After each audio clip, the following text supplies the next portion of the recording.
Halo anak-anak, bersyukur kita dapat berjumpa kembali di sekolah minggu pada hari ini. Nah, sejak kecil Lause juga sekolah minggu seperti kalian. Ya, puji Tuhan kita dapat mengenal Tuhan sejak kecil. Ya, kiranya Tuhan terus menyertai kita sampai dewasa, sampai tua nanti, terus belajar mengenal Tuhan. Nah, waktu Lause kecil itu, Lause belajar satu lagu, mengikut Yesus keputusanku. Tinggal diulang-ulang 3 kali, setelah itu ku tak ingkar ya. Kita angkat pujian lagu ini ya.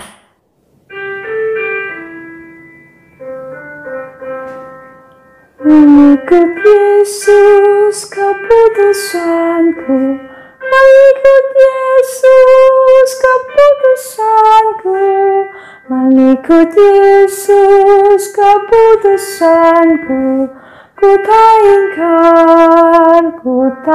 ingkar, dunia di belakang, salib di depan, dunia di belakang, salib di depan, dunia di belakang, salib di depan, ku tak ingkar. I have decided to follow Jesus. I have decided to follow Jesus. I have decided to follow Jesus. I have decided to follow Jesus. No turning back, no turning back. The world behind me, the cross before me. The world behind me, the cross before me. The world behind me, the cross before me. No turning back, no turning back. Nah, kita bersyukur ya, lagu ini juga menguatkan ya, kita belajar setia kepada Tuhan, seperti Petrus juga setia kepada Tuhan. Dia mengutamakan salib yang di depan serta mengabaikan segala kesulitan dia yang dia alami, yang kalian akan dengar dalam cerita ini. Nah anak-anak, ada hal yang indah yang dapat kita lakukan, yaitu kita dapat berdoa kepada Tuhan. Kita dapat berbicara kepada Tuhan di waktu pagi, di waktu siang, di waktu malam, setiap saat. Ya, mari kita angkat pujian, berdoalah. Ya, kita pujikan lagu ini dengan sungguh-sungguh. Ya. Berdoalah pada pagi, berdoalah pada siang, berdoalah pada malam, agar tetap tenang. Whisper a prayer in the morning, whisper a prayer at noon, whisper a prayer in the evening, to keep your heart in tune. Berdoalah pada pagi, berdoalah pada siang, berdoalah pada malam, agar tetap tenang.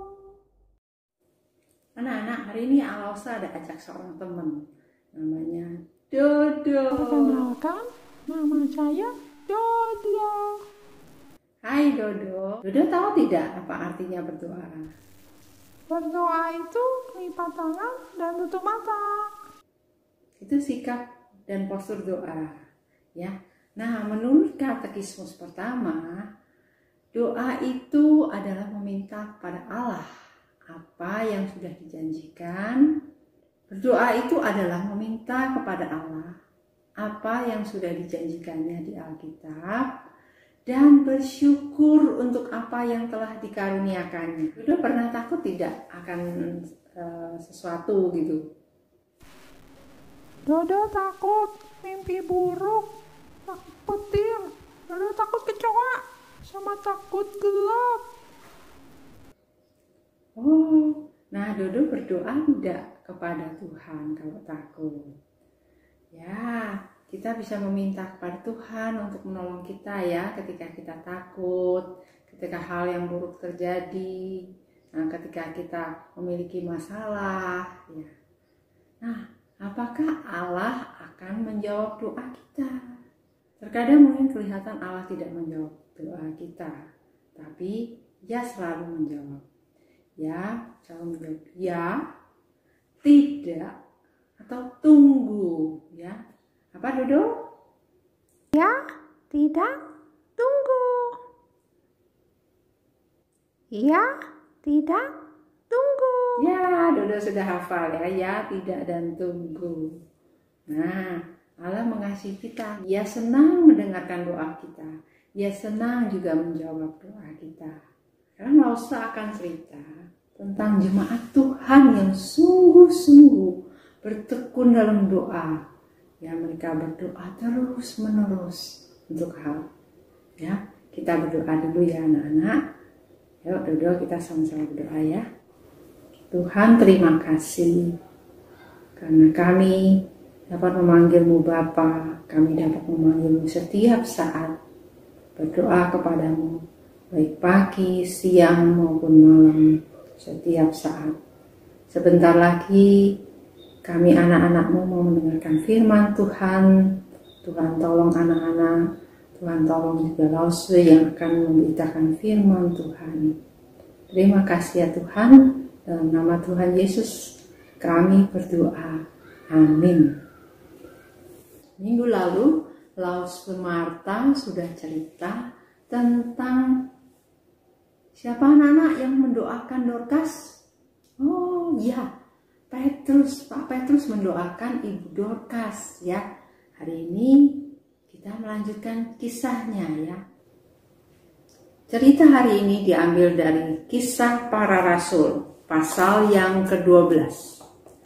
Pada zaman itu ada seorang raja yang kejam bernama Herodes. Dia hanya memikirkan dirinya sendiri dan dia tidak percaya kepada Tuhan Yesus. Dia tidak mau orang-orang Kristen melayani Tuhan dan percaya kepada Tuhan. Dia mau orang-orang melayani kepada dirinya sendiri. Dia sangat egois. Nah, Raja Herodes ini memerintahkan Yakobus, salah satu murid Tuhan Yesus, saudaranya Yohanes, untuk ditangkap, untuk dibunuh. Nah, begitu mengerikan. Stefanus sudah tidak ada, Yakobus juga dibunuh. Ketika Yakobus ditangkap untuk dibunuh, orang Kristen sangat sedih sekali. Tapi orang Yahudi senang melihat perbuatannya Herodes ini. Maka Raja Herodes memerintahkan untuk menangkap siapa anak? Petrus. Petrus ditangkap. Dia perintahkan kepada prajuritnya untuk menangkap Petrus. Dan diapakan Petrus? Ya, dimasukkan ke dalam penjara. Ya, kita bisa melihat dia dikawal oleh prajurit. Ya, tangannya diborgol, ya, dirantai, sehingga tidak mungkin bisa lepas. Ya. Kalau ada prajurit di dalam sel penjaranya dan di depan pintu selnya juga. Nah, Pak Petrus ini diikat dengan rantai. Kita bisa lihat gambarnya. Bagaimana ia diikat dengan prajurit. Herodes mengira dengan menangkap Petrus, dia bisa menghentikan pemberitaan tentang Tuhan Yesus, menghentikan perluasan kerajaan Allah. Ya, benarkah demikian anak-anak? Nah, orang Kristen waktu itu sedih sekali ya. Mereka melihat rasulnya ditangkap. Lalu apa yang mereka perbuat ya anak-anak? Nah, coba kita pikir, apa yang bisa diperbuat oleh orang-orang yang percaya kepada Tuhan, umat Tuhan pada waktu itu? Berdoa. Ya betul Dodo. Ya betul, berdoa. Nah, Orang Kristen waktu itu berdoa dengan sungguh-sungguh, dengan tekun, tidak henti-hentinya. Mereka mendoakan untuk keselamatan Petrus, supaya Tuhan melindungi Pak Petrus, supaya Tuhan melepaskan Petrus dari dalam penjara. Ya, kalaupun tidak Tuhan lepaskan, Tuhan terus lindungi, Tuhan tolong Petrus. Ya, nah, apakah Tuhan menjawab doa mereka? Nah, kita lihat ya, bagaimana Petrus di dalam penjara. Nah, pada malam sebelum, Raja Herodes nih rencana besok Petrus akan dibawa ke depan orang banyak untuk diperlihatkan. Ya. Nah, tapi pada malam itu dia tidak menyangka ada sesuatu hal yang terjadi. Nah, Petrus malam itu tertidur dengan lelapnya. Ya, dia begitu menikmati tidurnya malam itu, meskipun di dalam penjara. Karena dia tahu Tuhan menyertai dia. Ya, meskipun dirantai, ada 2 rantai di tangannya. Ya, dia tetap mengandalkan Tuhan. Dia berdoa kepada Tuhan dan tidur dengan nyenyaknya. Ya, lalu dia tahu kalau misalnya prajurit ini membunuh dia, dia akan pergi ke surga. Sehingga Petrus, meskipun di dalam penjara, ia dapat tidur dengan lelap. Nah, ketika Petrus tertidur, apa yang terjadi, anak? Malaikat Tuhan datang, ya, berdiri di sampingnya Petrus. Ada cahaya yang memenuhi sel penjara itu. Malaikat itu membangunkan Petrus. Ayo Petrus, bangun. Nah, pada saat itu rantai-rantai di tangannya lepas. Ya, bisa lihat. Puji Tuhan. Ya, lalu malaikat itu berkata kepada Petrus, ikatlah pinggangmu. Maksudnya mengenakan pakaian. Ya, kenakan atau pakailah sepatumu. Ya. Lalu Petrus mengikuti malaikat itu keluar dari penjara. Ya, melewati para prajurit. Lalu malaikat itu membawa Petrus melewati pintu penjaga 1, melewati pintu yang kedua, bahkan sampai ke pintu besi yang paling luar. Ya, malaikat dengan aman membawa Petrus keluar. Ya, pada saat itu Petrus mengira hanya penglihatan. Ternyata ini benar-benar terjadi. Malaikat itu membawa Petrus ke pintu gerbang menuju kota. Pintu dari besi itu tiba-tiba terbuka sendiri. Dan mereka masuk menuju kota. Lalu malaikat itu meninggalkan Petrus di situ. Nah, saat itu Petrus benar-benar sadar bahwa ini benar-benar Tuhan telah menyelamatkan dia melalui malaikat, melepaskan dia dari penjara. Tuhan telah menyelamatkan aku. Ia telah melepaskan aku dari Herodes. Lalu ia pergi ke rumah siapa, anak-anak? Ya, tempat yang banyak orang berdoa itu tadi. Ke rumahnya Bu Maria. Bu Maria itu mau ibunya Yohanes Markus. Nah, di sana ia bergegas menuju ke rumah orang-orang yang mendoakan dia. Nah, begitu sampai di depan pintu, waktu itu udah malam ya. Itu sampai pintu, Petrus mengetuk pintu rumah itu. Ya, dia ketuk, ya, ketuk. Ada yang buka pintu? Oh, belum. Nah, ada yang mendengar. Seorang hamba perempuan yang bernama Rode, ya, dia menuju ke depan pintu. Lalu bertanya, siapa itu? Ini Petrus. Siapa itu? Ini Petrus. Jawab Pak Petrus, ya. Rode mengenali suaranya Pak Petrus. Dia begitu bergembira, gembira sampai lupa buka pintu. Dia lari, cepat-cepat lari ke atas menuju ke tempat teman-temannya berdoa tadi ya. ke orang-orang Kristen yang sedang mendoakan dia. Ya, cepat-cepat memberitahukan orang-orang yang berdoa itu. Pak Petrus datang. Pak Petrus ada di depan pintu. Ya, sudah bebas. Apa iya? Teman-temannya heran. Ya, mereka bertanya, kamu ngaco tuh. Ngigau. Masa Pak Petrus di dalam penjara kok bisa ada di depan pintu? Iya, benar. Pak Petrus di depan pintu. Mereka mendengar suara ketukan pintu lagi. Ya benar, ada yang mengetuk pintu. Yuk kita buka yuk. Nah, begitu mereka buka pintu, ternyata benar Pak Petrus ya. Lalu Petrus masuk ke dalam rumah dan dia menceritakan semua kejadian yang di dalam penjara. Bagaimana ia telah dibebaskan oleh Tuhan, ya, sehingga Herodes tidak berkuasa untuk menghalangi orang Kristen memberitakan Injil.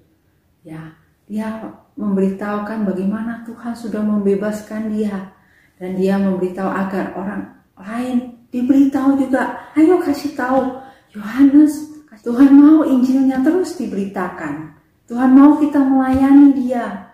Ya, Raja Herodes tidak bisa menghentikan kita melayani Tuhan. Nah, demikian kisah hari ini. Anak-anak, saya mau bertanya beberapa hal pada kalian ya, sebelum kita tutup. Pertama, mengapa umat Allah berdoa pada waktu Petrus di dalam penjara? Ya, karena mereka ingin Petrus dibebaskan, karena mereka ingin Tuhan melindungi Petrus. Yang kedua, bagaimana cara umat Allah berdoa kepada Tuhan? Ya, mereka berdoa dengan sungguh-sungguh, mereka berdoa dengan tekun, tidak henti-hentinya berdoa untuk Petrus, untuk umat Allah. Yang ketiga, apakah Allah mendengar dan menjawab doa mereka? Ya, Allah menjawab doa mereka dengan luar biasa ya. Tuhan sudah mengirim malaikat untuk membebaskan Petrus. Keempat, nah, apakah Tuhan juga mendengar dan menjawab doa kita? Ya, tentu saja. Jadi, kita bisa saling mendoakan. Kita juga bisa bersyukur pada Tuhan. Misalnya kita bersyukur pada waktu pagi, Tuhan sudah berikan kita tidur yang nyenyak. Pada waktu siang, wah, ada makanan enak yang sudah Tuhan berikan. Puji Tuhan. Ya, ada hal-hal, macam-macam hal yang sudah Tuhan berikan kepada kita, kita syukuri. Ya, Tuhan suka mendengar doa-doa kita. Mari kita masuk dalam doa ya anak-anak. Lipat tangan, tutup mata ya. Ya Tuhan, ya Allah Bapa kami, terima kasih ya Tuhan, karena kami dapat berdoa, kami dapat berbicara kepada Tuhan setiap saat, baik pagi, siang, sore, malam, setiap saat kami membutuhkan Engkau ya Tuhan. Ajar kami untuk selalu ingat untuk berdoa kepada Tuhan. Ajar kami belajar melayani Tuhan melalui doa. Terima kasih ya Tuhan. Dalam nama Tuhan Yesus kami berdoa. Amin. Selanjutnya anak-anak, kita belajar ayat hafalan hari ini dari Yakobus 5 ayat 16a. Hendaklah kamu saling mendoakan. Hendaklah kamu saling mendoakan. Sekali lagi ya. Hendaklah kamu saling mendoakan. Nah, setelah kita bisa menghafal, nah, siapa yang kita mau doakan? Aku akan berdoa bagi, nah, terus kita gambar di sini. Bisa teman kita, bisa orang tua, bisa saudara kita, siapa yang kalian ingin doakan ya. Nah, setelah selesai gambar, kita bisa tempelkan gambarnya di sini ya. Itu suatu keluarga yang berdoa. Nah, anak-anak, selanjutnya kita akan membuat album ya. Album ini ada beberapa gambar, nanti Rosa akan tunjukkan satu persatu. Nah, gambar-gambar ini akan mengingatkan apa yang perlu kita doakan, terus apa yang perlu kita syukuri. Nanti kita lihat gambarnya satu persatu ya.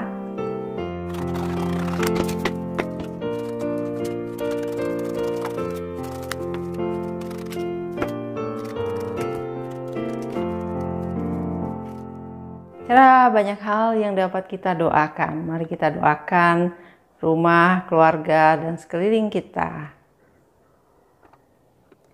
Kita bersyukur untuk makanan yang sudah Tuhan berikan kepada kita setiap hari.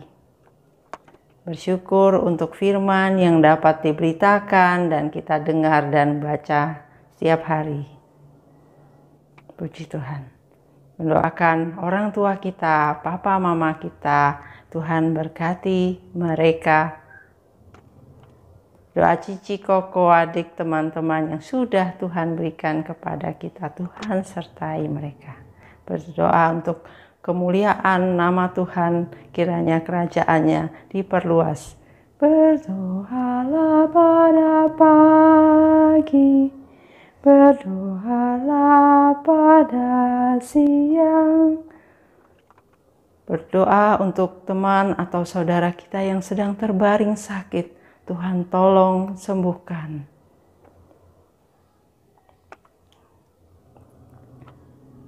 Selanjutnya gambar-gambar ini kita berikan pelubang. Nah ini ya, kita lubang pas. Jadi dua seperti ini, kiri dan kanan ya. Nah kalau misalnya di rumah tidak ada pelubang, ya bisa minta tolong mama kalian untuk melubangi misalnya dengan bolpen atau dengan lainnya ya. Nah ini juga covernya kita lubangi, mungkin tidak pas di sini ya, tapi di pinggir kiri kanan. Nah lalu kita masukkan album ini. Nah kita tali, ada lubangnya di sini ya. Nah kita masukkan tali di sini.